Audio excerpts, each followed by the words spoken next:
Ukraine യുദ്ധത്തിൽ താൽക്കാലിക വെടിനിർത്തലിന് സമ്മതവുമായി Russian president Vladimir Putin. യുക്രൈന്റെ ഊർജ്ജോൽപാദന കേന്ദ്രങ്ങളെ ലക്ഷ്യമിടുന്നത് താൽക്കാലികമായി നിർത്തിവെക്കുമെന്ന് യുഎസ് പ്രസിഡന്റ് ഡൊണാൾഡ് ട്രംപുമായുള്ള ഫോൺ സംഭാഷണത്തിൽ ധാരണയായി. 30 ദിവസത്തെ പൂർണ്ണ വെടിനിർത്തലെന്ന ട്രംപിന്റെ ആവശ്യം പുടിൻ നിരാകരിച്ചു. യുക്രൈനുള്ള സൈനിക സഹായം പാശ്ചാത്യ രാജ്യങ്ങൾ പൂർണ്ണമായി നിർത്തിയ ശേഷമേ ട്രംപിന്റെ പദ്ധതി അംഗീകരിക്കാനാകൂവെന്ന് പുടിൻ നിലപാടെടുത്തു. ട്രംപിന്റെ പദ്ധതി കഴിഞ്ഞയാഴ്ച യുക്രൈൻ അംഗീകരിച്ചിരുന്നു. 2 മണിക്കൂറോളമാണ് ഇരുവരും തമ്മിലുള്ള ഫോൺ സംഭാഷണം നീണ്ടതെന്നാണ് വിവരം. അതേസമയം സമാധാനത്തിലേക്കുള്ള ആദ്യ ചുവടുവയ്പ്പാണിതെന്ന് വൈറ്റ് ഹൌസ് വിശേഷിപ്പിച്ചു. 3 വർഷമായി നീളുന്ന റഷ്യ യുക്രൈൻ യുദ്ധം പൂർണ്ണ വെടിനിർത്തലിലേക്കും സമാധാന കരാറിലേക്കും നീങ്ങുമെന്നും വൈറ്റ് ഹൌസ് പ്രതീക്ഷ പ്രകടിപ്പിച്ചു. റഷ്യയും യുക്രൈനും തമ്മിലുള്ള ഈ ഭയാനകമായ യുദ്ധം അവസാനിപ്പിക്കാൻ ഞങ്ങൾ വേഗത്തിൽ പ്രവർത്തിക്കുമെന്ന ധാരണയോടെയാണ് ചർച്ച അവസാനിച്ചതെന്ന് ട്രംപ് സമൂഹമാധ്യമത്തിൽ കുറിച്ചു.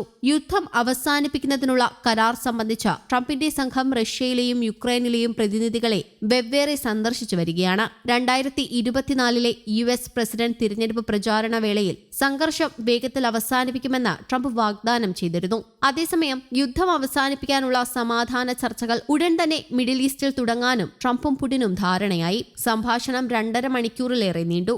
ജനുവരിയിൽ ട്രംപ് അധികാരത്തിലേറിയ ശേഷം പുടിനുമായി നടത്തിയ രണ്ടാമത്തെ ഫോൺ സംഭാഷണമായിരുന്നു ഇത്. അടുത്തിടെ യുഎസ് മുന്നോട്ടുവെച്ച 30 ദിവസത്തെ വെടിനിർത്തൽ നിർദ്ദേശത്തെ തത്വത്തിൽ പിന്തുണയ്ക്കുന്നതായി പുടിൻ പറഞ്ഞിരുന്നു. എന്നാൽ നിരവധി ചോദ്യങ്ങളുടെ ഉത്തരം തങ്ങൾക്ക് ലഭിക്കാനുണ്ടെന്നും അത് പരിഹരിക്കാതെ പോരാട്ടം നിർത്താനാകില്ലെന്നും അദ്ദേഹം വ്യക്തമാക്കിയിരുന്നു. ഈ കരാർ യുക്രൈൻ അംഗീകരിച്ചിരുന്നു. അതേസമയം 2014 യുക്രൈനിൽ നിന്ന് റഷ്യ അനധികൃതമായി കൂട്ടിച്ചേർത്ത ക്രൈമിയയെ റഷ്യൻ പ്രദേശമായി യുഎസ് പ്രസിഡന്റ് ഡൊണാൾഡ് ട്രംപിന്റെ സർക്കാർ അംഗീകരിക്കുമെന്ന് സെമാഫോർ വാർത്താ വെബ്സൈറ്റ് റിപ്പോർട്ട് ചെയ്തു. യുക്രൈൻ യുദ്ധം അവസാനിപ്പിക്കുന്നതിനുള്ള ഭാവിയിലെ സമാധാന കരാറിന്റെ ഭാഗമായാണിത് പരിഗണിക്കുന്നത്.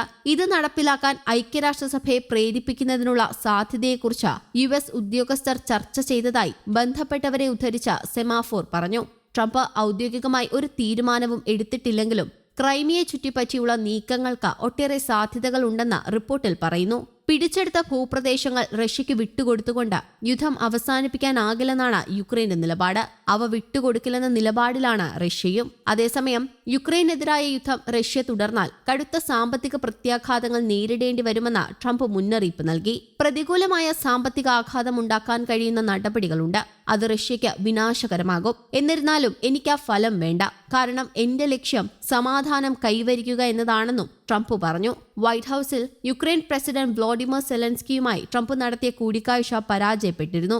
ഇതിനു പിന്നാലെ യുക്രൈന് നൽകിയിരുന്ന സൈനിക സഹായം യുഎസ് നിർത്തലാക്കി.